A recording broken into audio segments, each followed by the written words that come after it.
ተዘግቶ መኖር ይበቃል። ታሪክ ስነ ህዝብና ኢኮኖሚ ያልነሳንን ሴራ እስከ ወዲያኛው ሊነፍገን አይገባም። ይህ የመደመር ትውልድ እያነሳው ያለ ጥያቄ እያስተጋባው ያለ ድምጽ ነው። ሀገር የሆነኝ ብላ ከያዘቻቸው ከስብራቶች መካከል ነው። ላቃናቸው ቆርጫለሁ ካለቻቸው ብሔራዊ ጥቅሞቻችን አንዱም ዋነኛውም ነው የባህር በር የማግኘት ጉዳይ። እርግጥ ነው ኢትዮጵያን በታሪክ ገጽ የፈለጉ ሁሉ ከአስፈላጊው በር ነጥሎ ለማሰብ አይቻላቸውም። ኢትዮጵያ ውስጥ ያሉ ስልጣኔዎች ቅድመ አክሱም እና ከአክሱም በኋላ ብለን በሁለት ብንከፍል አክሱም ብዙ የተነገረለት ስለሆነ ቅድመ አክሱም የዛሬ 2500 ዓመት ዓለም ገደማ አሁን 3000 4000 ገደማ ሆኗል ማለት ነው። የፑንት ስልጣኔ ነበረ። የፑንት ስልጣኔ ግማሽ የሚያህል ኢትዮጵያን ይዞ ዋና ፎከሱ ቀይ ባህርን የሚቆጣጠር ነው። ፑንት ወጥቶ ሲወርድ የኩሽ ስልጣኔ መጣ። የኩሽ ስልጣኔ እንደገና ቀይ ባህርን በስፋት ይዞ እዚህ ጋር እንደምታዩት ወደ ኋላ እስከ ሱዳን ድረስ ይሰፋል። የኩሽ ስልጣኔ ወድቆ የዳማት ስልጣኔ ደግሞ ሲመጣ የተወሰነ የሚከፋፈሉ አሉ። ግን አሁንም ቀይ ባህርን አባይን መቆጣጠር ኢትዮጵያ ውስጥ የነበሩ ስልጣኔዎች ሁሉ ፋውንዴሽን ነበር።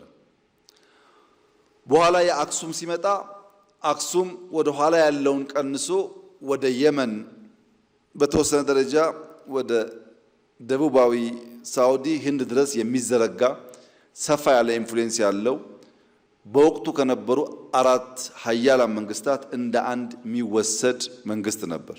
የባህር በር ለሀገራት የሉዓላዊነታቸው ካስማ፣ የእድገታቸው መሰላል፣ የሀያልነታቸው ምስጢር ሆኖ አገልግሏል፣ እያገለገለም ይገኛል። ሴራውን የጠነሰሱ ሁሉ ግን ኢትዮጵያን ከዚሁ ለመነጠል የሰሩ ስለመሆኑ ግልጽ ነው። ኢትዮጵያ ግን ታሪክ እንዳልነሳት ሁሉ ህግም አይነሳትም።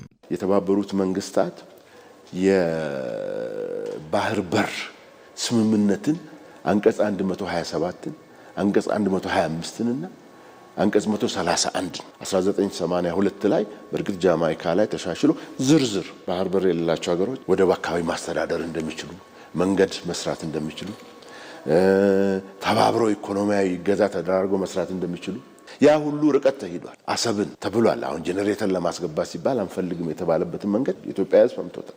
እነዚህ ሁሉ ኮንቬንሽን ውስጥ ያሉ ነገሮች ናቸው። ነገር ግን ለምንድን ነው ተብሎ ሲጠየቅ ከዛ ጊዜ ጀምሮ ያሉ የሴራ ፖለቲካዎች ማጠንጠኛ ነው። 1982 ኬስ ክሎዝድ።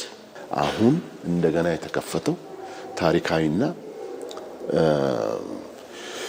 ተፈጥሯዊ መብታችንን የባህር በር የማግኘት መብታችንን የማስጠበቅ ሁኔታ ነው።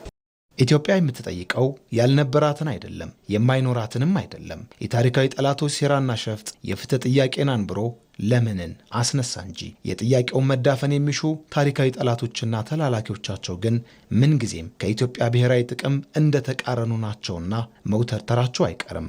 ኢትዮጵያውያን ግን እንደጸኑ እንደተደመሩ ናቸው። ምክንያት ቀይ ባህር በትዝታቸው ማህደር ያለ ያልደበዘዘ ያልተፋቀ እውነት ነውና በጣም ረጅም ጊዜ ታሪክ ያለው እና አንድም ቀንም አንድ ኤርትራዊ እዛ መጥቶ ያስተዳደረበት የገዛበት እስቲ ይሄ ነው የሚል ያምጡ። ብሔራዊ ጥቅም የድርድር የክርክር ነጥብ ሆኖ አያውቅም። ዜጎች ሀገሬን አድን ያሉ ሁሉ ጸንተው በአንድነት ቆሞ የሚታገሉለት ነው። ኢትዮጵያም ከቶም ማሳለፋ የማትሰጠውን ብሔራዊ ጥቅም ለማስከበር እንደየፈርጁ ከዜጋው አስተዋጽኦ ይፈልጋል። ከሁሉም ጎረቤቶች በሰላም አብሮ ማደግን ታሳቢ ያደረገ በጋራ ለማደግ ጥረት የሚያደርግ በንግድ በኢኮኖሚ የሚተሳሰር መሆን አለበት። ይሄ ማለት ናሽናል ኢንተረስት ኮምፕሮማይዝ የሚያደርግ መሆን የለበትም።